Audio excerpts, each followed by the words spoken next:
Next ഈ ചാപ്റ്ററിലെ last topic എന്ന് പറയുന്നത് ഇൻട്രസ്റ്റ് ഓൺ ഡിബഞ്ചേഴ്സ് ആണ്. ഇപ്പോൾ ഡിബഞ്ചർ എന്ന് പറയുന്നത് ബോറോഡ് ക്യാപിറ്റൽ അല്ലെങ്കിൽ ലോൺ ക്യാപിറ്റലാണ്. അതുകൊണ്ട് കമ്പനി ഡിബഞ്ചേഴ്സിന് ഒരു fixed rate of interest payment നടത്തണം. അപ്പോൾ ഈ ഇൻട്രസ്റ്റ് റേറ്റിന് കൂപ്പൺ റേറ്റ് എന്ന് പറയും. അപ്പോൾ ഡിബഞ്ചർ ഹോൾഡേഴ്സിന് ഫിക്സഡ് ആയിട്ടുള്ളൊരു ഇൻട്രസ്റ്റ് കമ്പനി റെഗുലർ ഇൻ്റർവെൽസിൽ പേയ്മെന്റ് നടത്തണം. അതിന് ഇൻട്രസ്റ്റ് മേ ബി ആനുവലി ഒരു ഹാഫ് ഇയർലി, ആനുവലി ആയിട്ടോ അല്ലെങ്കിൽ ഹാഫ് ഇയർലി ആയിട്ടെല്ലാം ഇൻട്രസ്റ്റ് പേയ്മെന്റ് നടത്താം. ജനറലി കമ്പനീസ് പേ ചെയ്യുന്നത് ഹാഫ് ഇയർലി ആയിട്ടാണ്. അതായത് മാർച്ച് തന്നെ അല്ലെങ്കിൽ സെപ്റ്റംബർ അല്ലെങ്കിൽ ജൂൺ, ഡിസംബർ, ഇങ്ങനെ ഏതെങ്കിലും ഒരു ഹാഫ് ഇയർലി കമ്പനിയുടെ അക്കൗണ്ടിങ്ങിന് ഇയറിനനുസരിച്ചിട്ട് ഹാഫ് ഇയർലി ആയിട്ടാണ് ഡിബഞ്ചർ ഇൻട്രസ്റ്റ് പേയ്മെന്റ് നടത്തുന്നത്. പിന്നെ അതുപോലെ തന്നെ interest is charge against profit. അതായത് പ്രോഫിറ്റിനെ കുറച്ച് കാണിക്കുന്ന ഒരു ഐറ്റമാണ് ഇൻട്രസ്റ്റ് എന്ന് പറയുന്നത്. പ്രോഫിറ്റിൽ നിന്നാണ് നമ്മൾ ഇൻട്രസ്റ്റ് കൊടുക്കുന്നത്. അപ്പോൾ പ്രോഫിറ്റ് കുറയാനുള്ളൊരു ഐറ്റമാണ് ഇൻട്രസ്റ്റ് എന്ന് പറയുന്നത്. അതായത് കമ്പനിക്ക് പ്രോഫിറ്റ് ഉണ്ടെങ്കിലും ഇല്ലെങ്കിലും കമ്പനി ഇൻട്രസ്റ്റ് കൊടുക്കുക എന്നുള്ള നിർബന്ധമാണ്. അതേസമയം ഡിവിഡൻഡ് അങ്ങനെയല്ല. ഡിവിഡൻഡ് കമ്പനിക്ക് പ്രോഫിറ്റ് ഉണ്ടെങ്കിൽ മാത്രം കൊടുത്താൽ മതി. പക്ഷേ ഇൻട്രസ്റ്റ് അങ്ങനെയല്ല. അപ്പോൾ ഡിബഞ്ചേഴ്സ് നമ്മൾ ഇഷ്യൂ നടത്തിയിട്ടുണ്ടെങ്കിൽ ഡിബഞ്ചർ ഹോൾഡേഴ്സിന് റെഗുലർ ഇൻ്റർവെൽസിൽ fixed rate of interest payment നടത്തണം, irrespective of whether there is profit or not. പിന്നെ അതുപോലെ തന്നെ ഈ ഇൻട്രസ്റ്റ് പേയ്മെന്റിന് ടാക്സ് ലയബിലിറ്റിയും വരും. അപ്പോൾ ടാക്സ് ഡിഡക്റ്റഡ് അറ്റ് സോഴ്സ് ആണ്. അതായത് ഇൻട്രസ്റ്റ് കൊടുക്കുന്നതിന് മുമ്പായിട്ട് അതിൽ നിന്ന് കമ്പനി ടാക്സ് ഡിഡക്റ്റ് ചെയ്യും. ഈ ടാക്സ് എല്ലാം ഡിഡക്ട് ചെയ്തതിന് ശേഷമുള്ള എമൗണ്ടേ ഡിബഞ്ചർ ഹോൾഡേഴ്സിന് കിട്ടുള്ളൂ ഇൻട്രസ്റ്റ് ആയിട്ട്. അപ്പോൾ ഇവിടെ നോർമലി ലിസ്റ്റഡ് ഡിബഞ്ചേഴ്സിന് 10% ആണ് ഇൻകം ടാക്സ് വരുന്നത്. അതുപോലെ അൺലിസ്റ്റഡ് ഡിബഞ്ചേഴ്സ് ആണെങ്കിൽ 20% ടാക്സ് റേറ്റും വരും. അപ്പോൾ എത്രയാണോ ഈ ടാക്സ് റേറ്റ് അത് ഡിഡക്ട് ചെയ്തിട്ട് ബാക്കിയുള്ള എമൗണ്ട് മാത്രമേ കമ്പനീസ് ഡിബഞ്ചർ ഹോൾഡേഴ്സിന് പേയ്മെന്റ് നടത്തുള്ളൂ. പിന്നെ അതുപോലെ ഇൻട്രസ്റ്റ് ചാർജ് ചെയ്യുന്നത് പ്രോഫിറ്റ് ആൻഡ് ലോസ് അക്കൗണ്ടിലാണ് ചാർജ് ചെയ്തതായിട്ട് കാണിക്കുന്നത്. ടാക്സും അതുപോലെ തന്നെ പ്രോഫിറ്റ് ആൻഡ് ലോസ് അക്കൗണ്ടിൽ അതിൽ കാണിക്കും. പിന്നെ അതുപോലെ ഈ ഒരു ഇൻട്രസ്റ്റ് പെയ്ഡ് എന്നുള്ള ഐറ്റം ബാലൻസ് ഷീറ്റിൽ ലയബിലിറ്റി സൈഡിൽ, ടാക്സ് ഡിഡക്റ്റഡ് എന്നുള്ള ഐറ്റം ബാലൻസ് ഷീറ്റിൽ ലയബിലിറ്റി സൈഡിൽ കറണ്ട് ലയബിലിറ്റീസ് എന്നുള്ള ഹെഡിങ്ങിന് താഴെ കാണിക്കും. അപ്പോൾ ഇങ്ങനെയൊക്കെയാണ് ഇൻട്രസ്റ്റ് ഓൺ ഡിബഞ്ചേഴ്സ് ട്രീറ്റ് ചെയ്യുന്നത് അല്ലെങ്കിൽ ബുക്കിൽ കാണിക്കുന്നത്. അപ്പോൾ ഇൻട്രസ്റ്റ് അല്ലെങ്കിൽ കൂപ്പൺ റേറ്റ് എന്ന് പറയും. ഇൻട്രസ്റ്റ് റേറ്റിന് ഫിക്സഡ് റേറ്റിലാണ് പേയ്മെന്റ് നടത്തുന്നത്. അത് ഡിബഞ്ചറിന്റെ പേര് എഴുതുമ്പോൾ ഡിബഞ്ചറിന്റെ കൂടെ തന്നെ ഇൻട്രസ്റ്റ് റേറ്റ് സ്പെസിഫൈ ചെയ്യും. 10% ഡിബഞ്ചേഴ്സ് അല്ലെങ്കിൽ 8% ഡിബഞ്ചേഴ്സ് എന്ന ഡിബഞ്ചറിന്റെ കൂടെ തന്നെ ഇൻട്രസ്റ്റ് റേറ്റ് സ്പെസിഫൈ ചെയ്യും.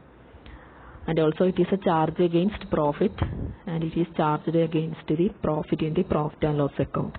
അതുപോലെ തന്നെ ഇൻട്രസ്റ്റ് റേറ്റിന് ടാക്സ് പേയ്മെന്റ് ഉണ്ട്. ടാക്സ് ഡിഡക്റ്റഡ് അറ്റ് സോഴ്സ് ആണ്. അപ്പോൾ ടാക്സ് ഡിഡക്ട് ചെയ്തതിന് ശേഷമാണ് ഡിബഞ്ചർ ഹോൾഡേഴ്സിന് കമ്പനി ഇൻട്രസ്റ്റ് കൊടുക്കുന്നത്. നോർമലി 10% ആണ് റേറ്റ് ഓഫ് ടാക്സ് വരുന്നത്. ഇനി നെക്സ്റ്റ് ഇവിടെ ഈ ഒരു കേസിൽ എഴുതുന്ന ജേണൽ എൻട്രീസ് ആണ്. 4 എൻട്രീസ് ആണ് ഇവിടെ വരുന്നത്. First one, when the interest is due. Interest കൊടുക്കുന്നു എന്ന് പറഞ്ഞിട്ട് കാണിക്കുന്ന എൻട്രിയാണ് interest on debentures account debtor, അല്ലെങ്കിൽ debenture interest account debtor to debenture holders to income tax payable account. അപ്പോൾ ഇൻട്രസ്റ്റ് ഡ്യൂ ആവുന്ന സമയത്ത് ഈ ഒരു എൻട്രി പാസ് ചെയ്യണം. Then next entry, when interest is paid. Interest actually കൊടുക്കുമ്പോൾ debenture holders account debtor to bank. Then ഈ debenture interest account close ചെയ്യുന്നതാണ് next entry. Four closure of debenture interest, statement of profit and loss, അതായത് profit and loss account ആണ്. Debtor to interest on debentures account. അപ്പോൾ നേരത്തെ first എൻട്രിയിൽ interest on debentures debit ചെയ്തു, ഈ എൻട്രിയിൽ അത് credit ചെയ്യും. അപ്പോൾ ആ അക്കൗണ്ട് ക്ലോസ് ആയിട്ട് പോകും.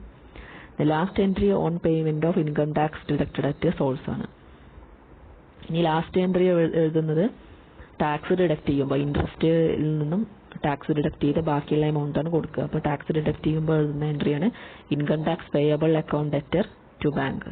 അപ്പോൾ ഈ 4 എൻട്രിയാണ് ഡിബഞ്ചർ ഇൻട്രസ്റ്റിന്റെ കേസിൽ കമ്പനീസ് പാസ് ചെയ്യുന്നത്. ആദ്യത്തെ എൻട്രി ഇൻട്രസ്റ്റ് ഡ്യൂ ആകുമ്പോഴുള്ള എൻട്രി, രണ്ടാമത്തെ എൻട്രി ഇൻട്രസ്റ്റ് കൊടുക്കുമ്പോൾ, മൂന്നാമത്തെ entry debenture interest account close ചെയ്യുന്നു, പിന്നെ fourth entry when income tax is payable അല്ലെങ്കിൽ on payment of income tax, അത് ടാക്സ് പേയ്മെന്റ് നടത്തുമ്പോഴുള്ള എൻട്രി. അപ്പം ഇങ്ങനെയാണ് ഇതിന്റെ ജേണൽ എൻട്രീസ് വരുന്നത്. ഇനി നെക്സ്റ്റ് ഇതിന്റെ ഒരു പ്രോബ്ലം നോക്കാം. ഇവിടെ ഒരു ക്വസ്റ്റ്യൻ ഉണ്ട്.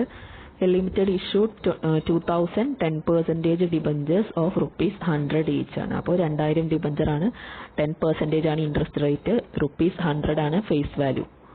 ഓൺ January 1, 2019 ഇഷ്യൂ നടത്തിയിട്ടുണ്ട് അറ്റ് എ ഡിസ്കൗണ്ട് ഓഫ് 10%.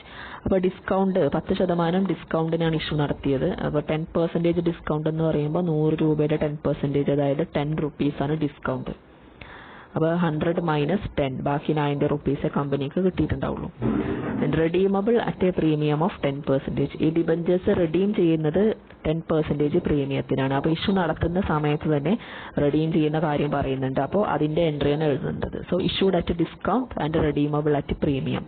അപ്പോൾ അത് ഏതാണ് കേസ് എന്നുള്ളത് നോക്കുക. ആ കേസിൽ വരുന്ന ജേണൽ എൻട്രിയാണ് എഴുതേണ്ടത്.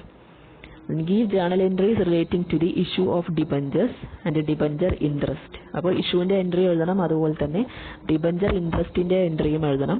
For the period ending 31 December 2019. December വരെയുള്ള കാലയളവിൽ, ജനുവരിയിലാണ് ഇഷ്യൂ നടത്തിയത്. അപ്പോൾ 1 ഇയറിലാണ് സാധാരണ ഡിബഞ്ചർ കൊടുക്കുക. Assuming that interest was paid half yearly. അപ്പോൾ ഇവിടെ ഹാഫ് ഇയർലി ആയിട്ടാണ് കമ്പനി ഇൻട്രസ്റ്റ് കൊടുക്കുന്നത് എന്നുള്ള അസംഷനിലാണ് ചെയ്യാൻ പറഞ്ഞിട്ടുള്ളത്. On June 30 and December 31. So half yearly എന്ന് പറയുമ്പോൾ ഒരു വർഷം 2 തവണയായിട്ടാണ് ഇൻട്രസ്റ്റ് കൊടുക്കുക, ജൂണിലും ഡിസംബറിലും. And tax deducted at source is 10%. Tax ഇതിൽ കട്ട് ചെയ്യുന്നത് 10% ടാക്സ് ആണ് ചാർജ് ചെയ്യുന്നത്. Then A Limited follows calendar year as its accounting year. അപ്പോൾ അക്കൗണ്ടിങ് ഇയർ എന്ന് പറയുന്നത് കലണ്ടർ ഇയറിന് സെയിം ആണെന്ന് പറയുന്നത്. അതായത് January to December ആണ് അക്കൗണ്ടിങ് ഇയർ വരുന്നത്. കലണ്ടറിൽ നമ്മൾ അങ്ങനെയാണല്ലോ ഫോളോ ചെയ്യുന്നത്, January to December. അപ്പോൾ അത് തന്നെയാണ് കമ്പനിയുടെ അക്കൗണ്ടിങ് ഇയറും. അപ്പോൾ ഇതാണ് ക്വസ്റ്റ്യൻ. ഇതിൽ നമ്മൾ ഇഷ്യൂ എൻട്രി എഴുതണം, അതുപോലെ ഡിബഞ്ചർ ഇൻട്രസ്റ്റിന്റെ 4 എൻട്രി പറഞ്ഞു, ആ ഇൻട്രസ്റ്റിന്റെ എൻട്രീസും സെപ്പറേറ്റ് ആയിട്ട് കാണിക്കണം. അപ്പോൾ ആദ്യം നോക്കേണ്ടത് ഏതാണ് ഇത് കേസ്. ഇഷ്യൂ നടത്തുന്നതും റിഡംഷനും പറയുന്നുണ്ട്. റിഡംഷൻ പറയുന്നില്ലെങ്കിൽ ഇഷ്യൂവിന്റെ എൻട്രി മാത്രം എഴുതിയാൽ മതി. അതുപോലെ ഇവിടെ ഷെയർ അല്ല ഡിബഞ്ചർ അപ്ലിക്കേഷൻ, ഡിബഞ്ചർ അലോട്ട്മെന്റ്, ഇതൊന്നും എത്രയാണെന്ന് പറയുന്നില്ല. അപ്പോൾ നമ്മൾ മനസ്സിലാക്കേണ്ടത് ലംസം ആയിട്ടാണ് ഇവിടെ കമ്പനി എമൗണ്ട് കളക്ട് ചെയ്യുന്നത്. അപ്പോൾ ലംസം ആയിട്ട് ഡിബഞ്ചറിന്റെ എൻട്രി നേരത്തെ പഠിച്ചിട്ടുണ്ട്, ആ എൻട്രി എഴുതിയാൽ മതി. അതായത് issued at discount and redeemable at premium, ആ കേസിൽ വരുന്ന എൻട്രി എഴുതിയാൽ മതി. പക്ഷെ ടെക്സ്റ്റിൽ ഇത് ഡിബഞ്ചർ അപ്ലിക്കേഷൻ അലോട്ട്മെന്റ് എന്നൊക്കെ പറഞ്ഞിട്ടാണ് എൻട്രി കാണിച്ചിട്ടുള്ളത്. പക്ഷെ അങ്ങനെ നമുക്ക് എഴുതാൻ പറ്റില്ല, കാരണം അപ്ലിക്കേഷൻ മണി എത്രയാണ് അല്ലെങ്കിൽ അലോട്ട്മെന്റ് മണി എത്രയാണെന്നുള്ളത് സെപ്പറേറ്റ് ആയിട്ട് നമുക്ക് ഇതിൽ നിന്ന് മനസ്സിലാക്കാൻ പറ്റില്ല. അപ്പോൾ ടെക്സ്റ്റിൽ ഇഷ്യൂവിന്റെ എൻട്രി 2 എൻട്രി ആയിട്ടാണ് കാണിച്ചിട്ടുള്ളത്. പക്ഷെ ആ 2 എൻട്രിയും കൂടി കമ്പൈൻ ചെയ്തിട്ട് നമുക്ക് ഒരു എൻട്രി മാത്രം എഴുതിയാൽ മതി. ടെക്സ്റ്റിൽ അപ്ലിക്കേഷൻ അലോട്ട്മെന്റ് എന്നൊക്കെ കാണിച്ചിട്ടുണ്ട്, പക്ഷെ ഇവിടെ ഒരിക്കലും നമുക്ക് അങ്ങനെ എഴുതാൻ പറ്റില്ല, കാരണം അപ്ലിക്കേഷൻ മണി എത്രയാണെന്ന് നമുക്കറിയില്ല, അലോട്ട്മെന്റ് മണി ഒന്നും അറിയില്ല. അപ്പോൾ അതുകൊണ്ട് ലംസമായിട്ട് കളക്ട് ചെയ്യുന്നു എന്നുള്ള അസംഷനിലാണ് നമ്മൾ എൻട്രി എഴുതേണ്ടത്. അപ്പോൾ ഇവിടെ ആദ്യം ഡിസ്കൗണ്ട്, ഇഷ്യൂഡ് അറ്റ് ഡിസ്കൗണ്ട് ആണ്. സോ ഇഷ്യൂ പ്രൈസ് എത്ര എന്നുള്ള ജസ്റ്റ് ഒന്ന് നോട്ട് ചെയ്ത് വെക്കുക. ₹100 ആണ് ഫേസ് വാല്യൂ, അതിന്റെ 10% ആണ് ഡിസ്കൗണ്ട്, ദാറ്റ് ഈസ് ₹10. അപ്പോൾ ഇഷ്യൂ പ്രൈസ് എത്രയായിരിക്കും? ₹10 ഡിസ്കൗണ്ട് മൈനസ് ചെയ്യുമ്പോൾ ബാക്കി ₹90 ഇഷ്യൂ നടത്തുന്നത്. അതുപോലെ റിഡീം ചെയ്യുന്നത് പ്രീമിയത്തിനാണെന്ന് പറഞ്ഞിട്ടുണ്ട്.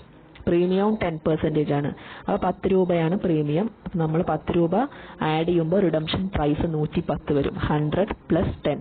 പ്രീമിയം എന്ന് പറയുമ്പോൾ ആഡ് ചെയ്യണം, ഡിസ്കൗണ്ട് എന്ന് പറയുമ്പോൾ മൈനസ് ചെയ്യണം. അപ്പോൾ ഇങ്ങനെയാണ് ഇഷ്യൂ പ്രൈസ് 90, റിഡംഷൻ പ്രൈസ് 110. ഇത് ജസ്റ്റ് ഒന്ന് നോട്ട് ചെയ്ത് വെക്കുക. ഇനി ജേണൽ വരയ്ക്കുക. അപ്പോൾ ഫസ്റ്റ് എൻട്രി ഇവിടെ മാറ്റി എഴുതിയിട്ടുണ്ട്, ടെക്സ്റ്റിൽ കൊടുത്തതുപോലെ ഫോളോ ചെയ്യേണ്ട, കാരണം അത് നമുക്ക് എഴുതാൻ പറ്റില്ല. അപ്ലിക്കേഷൻ അലോട്ട്മെന്റ് ഒന്നും ക്വസ്റ്റിനിൽ പറയുന്നില്ല, അതുകൊണ്ട് ആ രീതിയിൽ ഒരിക്കലും എഴുതാൻ പറ്റില്ല. അപ്പോൾ ടെക്സ്റ്റിൽ അത് 2 എൻട്രി ആയിട്ടൊക്കെ എഴുതിയിട്ടുണ്ട്, അതിന് പകരം ഈ ഒരു എൻട്രി എഴുതിയാൽ മതി. അപ്പോൾ ആദ്യം ഡേറ്റ് എഴുതുക. 1 January 2019 ഇഷ്യൂ നടത്തിയത്. അപ്പോൾ ഇഷ്യൂ ആൻഡ് റിഡംഷൻ ഒരുമിച്ച് പറയുന്നത് കൊണ്ട് രണ്ടിനും കൂടെ ഒരു ഒറ്റ എൻട്രി എഴുതിയാൽ മതി. അപ്പോൾ issued at discount and redeemable at premium, ആ കേസ് നേരത്തെ പഠിച്ചിട്ടുണ്ട്, അതിന്റെ എൻട്രി ഇതാണ് വരിക. Bank account debtor, loss on issue of debentures debtor to 10% debentures to premium on redemption of debentures, ഇതാണ് എൻട്രി. ഇനി ബാങ്കിന് നേരെ എമൗണ്ട് റിസീവ്ഡ്.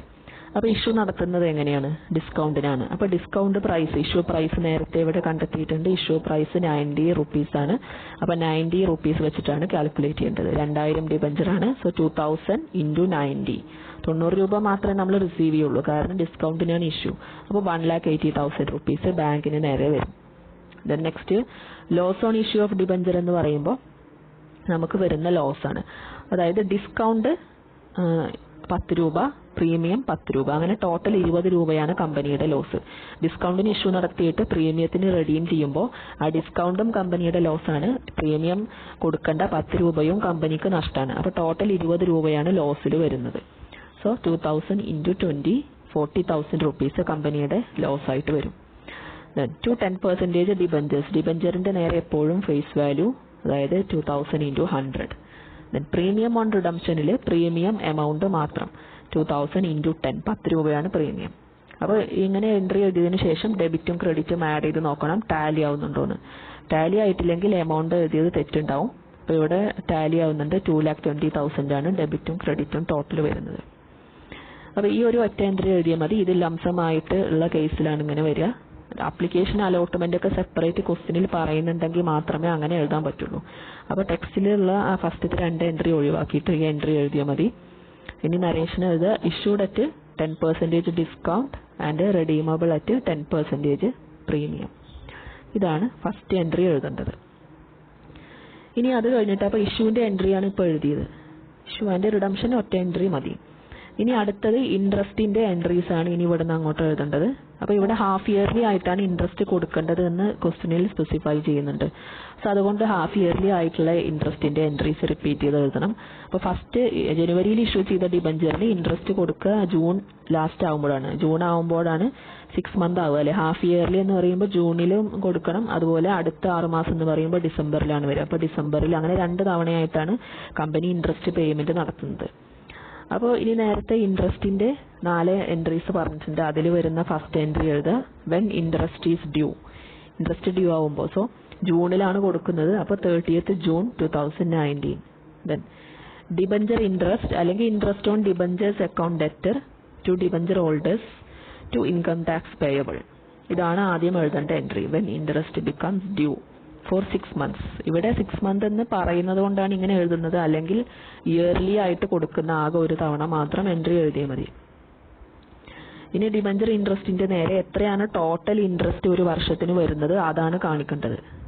അപ്പോൾ ഇവിടെ നമ്മൾ ഹാഫ് ഇയർലി ആയിട്ട് കൊടുക്കുന്നത് കൊണ്ട് എന്ത് ചെയ്യണം, പകുതി ഇൻട്രസ്റ്റ് ഇവിടെ കാണിക്കാൻ പാടുള്ളൂ. സോ ടോട്ടൽ ഇൻട്രസ്റ്റ് വരുന്നത്, ടോട്ടൽ 2 ലക്ഷം രൂപയുടെ ഡിബഞ്ചേഴ്സ് ആണ് ഇഷ്യൂ നടത്തിയത്. അതായത് 2000 into 100. ഇൻട്രസ്റ്റ് കാണുമ്പോൾ എപ്പോഴും ഫേസ് വാല്യൂ ആണ് എടുക്കേണ്ടത്. ഡിസ്കൗണ്ടിന് ഇഷ്യൂ നടത്തിയോ അല്ലെങ്കിൽ പ്രീമിയത്തിന് ഇഷ്യൂ നടത്തിയാലും അതൊന്നും ഇൻട്രസ്റ്റിന്റെ കേസിൽ നോക്കാൻ പാടില്ല. ഇൻട്രസ്റ്റിന്റെ കേസിൽ എപ്പോഴും ഫേസ് വാല്യൂവിലാണ് നമ്മൾ ടോട്ടൽ ഇൻട്രസ്റ്റ് കാണേണ്ടത്. അപ്പോൾ 2000 into 100 ചെയ്യുമ്പോൾ ടോട്ടൽ ഡിബഞ്ചറിന്റെ വാല്യൂ 2 ലക്ഷമാണ് വരുന്നത്. ആ 2 ലക്ഷത്തിന്റെ 10% ഇൻട്രസ്റ്റ് റേറ്റ് എത്രയാണ് ക്വസ്റ്റ്യനിലുണ്ട്, 10% ആണ്. അപ്പോൾ 2 ലക്ഷത്തിന്റെ 10% എന്ന് പറയുമ്പോൾ 20,000 രൂപയാണ് ഇൻട്രസ്റ്റ് വരിക. അത് ഒരു വർഷത്തിന് കൊടുക്കുന്ന ഇൻട്രസ്റ്റ് ആണ്. പക്ഷെ ഇവിടെ നമ്മൾ ഇൻട്രസ്റ്റ് കൊടുക്കുന്നത് ഹാഫ് ഇയർലി ആയിട്ടാണ്. അതുകൊണ്ട് 20,000 into 6/12 ചെയ്യണം. അതായത് 6 month ഇൻട്രസ്റ്റ് ആണ് ഇവിടെ കാണുന്നത്. അപ്പോൾ ഇൻറ്റു ഒരു 6/12 കൂടെ ആഡ് ചെയ്ത് കൊടുക്കുമ്പോൾ നമുക്ക് ഹാഫ് ഇയർലി ഇൻട്രസ്റ്റ് കിട്ടും.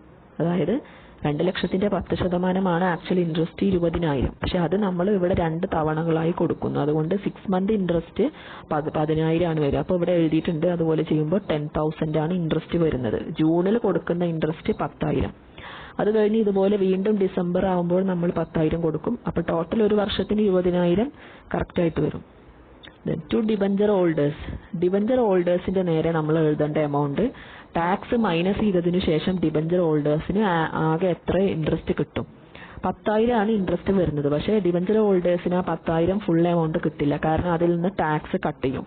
അപ്പോൾ ടു ഇൻകം ടാക്സ് പേയബിൾ, അതിന്റെ നേരെ ആദ്യം ടാക്സ് കാണുക, അതിനുശേഷം ഡിബഞ്ചർ ഹോൾഡേഴ്സിന്റെ എമൗണ്ട് എഴുതിയാൽ മതി. അപ്പോൾ ഇവിടെ 10,000 ആണ് ഇൻട്രസ്റ്റ് കിട്ടിയത്. ആ 10,000ന്റെ 10% ആണ് ടാക്സ് റേറ്റ്. അതും ക്വസ്റ്റ്യനിൽ പറഞ്ഞിട്ടുണ്ട്. ഈ 10,000ന്റെ 10% ടാക്സ് കാണുക, അതായത് 1,000 rupees. സോ ഈ 1,000 rupees മൈനസ് ചെയ്തിട്ട് ബാക്കി 9,000 rupees ഡിബഞ്ചർ ഹോൾഡേഴ്സിന് കിട്ടുള്ളൂ. അപ്പോൾ ഇങ്ങനെയാണ് ആദ്യത്തെ എൻട്രി. ഡിബഞ്ചറിന്റെ കേസിൽ വരേണ്ട എൻട്രി എഴുതേണ്ടത്, interest due for 6 months and tax deducted at source. Interest കൊടുക്കാനുണ്ട്, 10,000 ആണ് ഇൻട്രസ്റ്റ്. പക്ഷേ ടാക്സ് 1000 മൈനസ് ചെയ്തിട്ട് ബാക്കി 9,000 ആണ് ഡിബഞ്ചർ ഹോൾഡേഴ്സിന് കിട്ടുക. 6 month ഇൻട്രസ്റ്റ് ആണ് 10,000.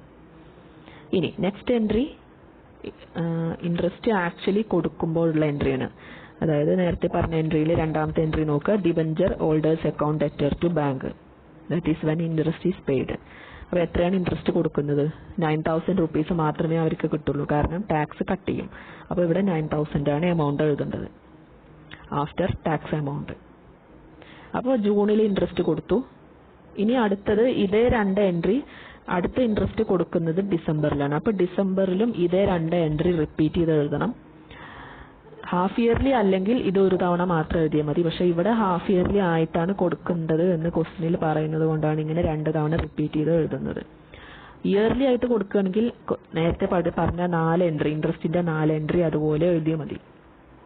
ഇനി അടുത്തത് ഡിസംബറിൽ ഇൻട്രസ്റ്റ് കൊടുക്കുന്ന എൻട്രി, ഇതേ 2 എൻട്രി ഒന്നും കൂടെ റിപ്പീറ്റ് ചെയ്ത് എഴുതുക. സോ 31st December 2019 ഡിസംബറിലും എന്ത് ചെയ്യും? ആദ്യം ഡിബഞ്ചർ ഇൻട്രസ്റ്റ് ഡ്യൂ ആവുന്ന എൻട്രി എഴുതണം.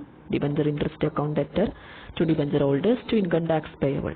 അവിടെയും അടുത്ത ഹാഫ് ഇയർലി 10,000 ഇൻട്രസ്റ്റ് വരും, അതിൽ 9,000 കൊടുക്കുള്ളൂ, ബാക്കി 1,000 ടാക്സ്. പിന്നെ അത് പേയ്മെന്റ് നടത്തുമ്പോൾ debenture holders account debtor to bank 9,000 മാത്രമേ കിട്ടൂ. അപ്പോൾ ഇവിടെ ഇപ്പോൾ നമ്മൾ 2 ഹാഫ് ഇയർലി ഇൻട്രസ്റ്റ് ആണ് ഇവിടെ കാണിച്ചത്. ഇനി അടുത്ത എൻട്രി എഴുതേണ്ടത്, അപ്പോൾ ഇയർ എൻഡ് ആയി, ഡിസംബർ ആകുമ്പോൾ ഇയർ എൻഡ് ആയി. സോ അവിടെ നമ്മൾ ഡിബഞ്ചർ ഇൻട്രസ്റ്റ് അക്കൗണ്ട് ക്ലോസ് ചെയ്യേണ്ട എൻട്രിന് അടുത്തത് എഴുതേണ്ടത്. So for closing debenture interest account, statement of profit and loss account debtor to debenture interest. അപ്പോൾ പ്രോഫിറ്റ് ആൻഡ് ലോസ് അക്കൗണ്ടിലേക്ക് ട്രാൻസ്ഫർ ചെയ്തിട്ട് അത് ക്ലോസ് ചെയ്യണം. അപ്പോൾ ടോട്ടൽ ഇൻട്രസ്റ്റ് എത്രയാണോ വരുന്നത് അതാണ് ഈ ഡിബഞ്ചർ ഇൻട്രസ്റ്റിന്റെ നേരെ കാണിക്കേണ്ടത്. അപ്പോൾ നേരത്തെ 2 എൻട്രി ഇവിടെ എഴുതിയിട്ടുണ്ട്. ഡിബഞ്ചർ ഇൻട്രസ്റ്റ് എന്നുള്ള ഐറ്റത്തിന് നേരെ ഇവിടെ ഒരു 10,000 ഉണ്ട്, ജൂണിൽ ഒരു 10,000 കാണിച്ചിട്ടുണ്ട്, അതുപോലെ ഡിസംബറിലും ഡിബഞ്ചർ ഇൻട്രസ്റ്റ് ഒരു 10,000. അങ്ങനെ ടോട്ടൽ 20,000 രൂപയാണ് ഈ ഒരു എൻട്രിയിൽ എഴുതേണ്ടത്. ടെക്സ്റ്റിൽ അത് ലാസ്റ്റ് എൻട്രി ആയിട്ടാണ് എഴുതിയിട്ടുള്ളത്, അങ്ങനെയും എഴുതാം. അപ്പോൾ ഇവിടെ 20,000 രൂപ ഡിബഞ്ചർ ഇൻട്രസ്റ്റ് അക്കൗണ്ട് ക്ലോസ് ചെയ്യുന്ന എൻട്രിയാണ് എഴുതേണ്ടത്. ഇനി അടുത്ത എൻട്രി ഇൻകം ടാക്സ്, ഗവൺമെന്റിന് ടാക്സ് കൊടുക്കുമ്പോഴുള്ള എൻട്രിയാണ്, on payment of income tax. അപ്പോൾ income tax payable account debtor to bank, that is നമ്മൾ ഡിഡക്ട് ചെയ്ത ടാക്സ് ഗവൺമെന്റിലേക്ക് അടക്കുമ്പോഴുള്ള എൻട്രിയാണ്. നേരത്തെ നമ്മൾ ടാക്സ് ഡിഡക്ട് ചെയ്തു, ഇനി അത് ഗവൺമെന്റിലേക്ക് അടക്കണം. അപ്പോൾ ടോട്ടൽ ടാക്സ് എത്ര വരുന്നുണ്ട്? ജൂണിൽ ഒരു 1,000 രൂപ ടാക്സ് കട്ട് ചെയ്തു, ഡിസംബറിലും ഒരു 1,000, അങ്ങനെ ടോട്ടൽ 2,000 രൂപയാണ് ടാക്സ് അടക്കുന്നത്. അപ്പോൾ ഇവിടെ ഇൻകം ടാക്സ് പേയബിൾ എത്രയാണ്? 2,000 ആണ് വരുന്നത്, 1,000 + 1,000. അപ്പോൾ ഈ ഇൻട്രസ്റ്റ് കൊടുക്കുന്ന എൻട്രി മാത്രം, ഡ്യൂ ആവുന്ന എൻട്രി, പേയ്മെന്റ് നടത്തുന്ന എൻട്രി മാത്രം ജൂണിലും ഡിസംബറിലും റിപ്പീറ്റ് ചെയ്ത് എഴുതി, കാരണം ഹാഫ് ഇയർലി ആയിട്ട് ഇൻട്രസ്റ്റ് കൊടുക്കുകയാണ്. ഇനി അതില്ല, ഇയർലി ആയിട്ടാണ് കൊടുക്കുന്നതെങ്കിൽ ആകെ 4 എൻട്രി മാത്രമേ ഇൻട്രസ്റ്റിന്റെ എഴുതേണ്ട ആവശ്യമുള്ളൂ. അപ്പോൾ ഇങ്ങനെയാണ് ഡിബഞ്ചറിന്റെ കേസിൽ ഇൻട്രസ്റ്റ് കൊടുക്കുന്ന എൻട്രീസ് എഴുതേണ്ടത്. അപ്പോൾ ആദ്യം ഇഷ്യൂവിന്റെ എൻട്രി ഇവിടെ പറഞ്ഞ പോലെ എഴുതുക. ഫസ്റ്റ് ഇഷ്യൂ നടത്തി, അത് കഴിഞ്ഞിട്ട് 6 months ആകുമ്പോഴാണ് ഇൻട്രസ്റ്റ് കൊടുക്കുന്നത്, ക്വസ്റ്റ്യനിൽ പറയുന്നത് കൊണ്ട്. അപ്പോൾ ജൂണിൽ ഇവിടെ ഇൻട്രസ്റ്റ് പേയ്മെന്റിന്റെ 2 എൻട്രി എഴുതി, അത് കഴിഞ്ഞിട്ട് ഡിസംബറിലും അതേ 2 എൻട്രി റിപ്പീറ്റ് ചെയ്തു. ദെൻ ലാസ്റ്റ് ഇയർ എൻഡ് ആകുമ്പോൾ അക്കൗണ്ട് ക്ലോസ് ചെയ്യണം, ഡിബഞ്ചർ ഇൻട്രസ്റ്റ് അക്കൗണ്ട് ക്ലോസ് ചെയ്തു, ലാസ്റ്റ് ടാക്സ് ഗവൺമെന്റിലേക്ക് പേയ്മെന്റ് നടത്തി. ഇത്രയാണ് വരുന്നത്. അപ്പോൾ ഇത്രയാണ് ഈ ഒരു മൊഡ്യൂളിൽ പഠിക്കാനുള്ളത്. ഓക്കെ.